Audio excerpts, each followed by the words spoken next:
Hi there! Are you looking to open your heart more? My name is Ilona from Playpose B, and in this video taken from our Yin Yoga Academy course, I will show you how you can practice a deep heart opening pose, how to get into it, how to get out of it, and what's the benefit that you're going to rip from it.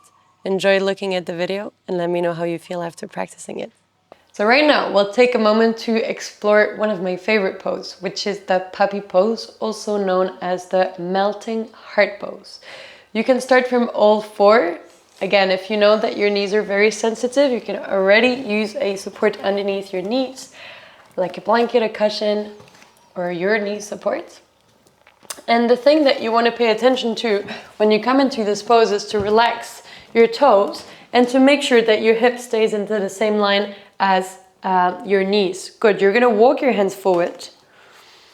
Yes, as far forward as you can. And keeping hips in line with the hips, you're gonna lower the heart down, forehead down.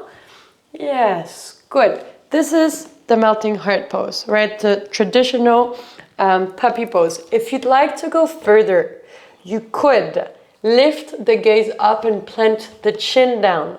That way, it will stretch and stress a little bit more the back of the heart and therefore open more the front side of the heart, right? I believe this is already a lot. What you want to pay attention to is that your elbows are open enough so you don't actually block your descent with your shoulders. Yeah, very good.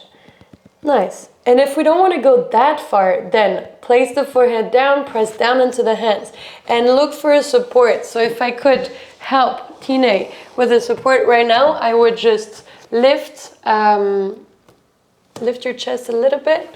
Yes, and I would place the bolster underneath her so she has something to fold to, right? And forehead down is forehead to the bolster. That's already good. And that's one way to practice this pose, but not going as deep as lowering the heart all the way down to the mat. Good. Make sure that your knee stays in line with your hips and that you feel comfortable, right? You should be able to breathe when you come to these poses. And importantly is to open the elbows out so you don't necessarily flare out the rib cage, but you create space, right, in the shoulders and the arms and in the chest as well in order to come into that pose. So take your time, find what works for you, and enjoy. Really, really good if you like to work on your ability to receive or simply be in the state of love.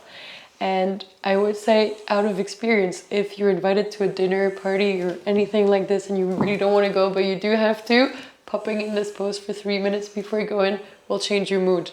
So it works. Try it out if needed. But otherwise, respect your body as you practice and feel the bliss of the heart openings.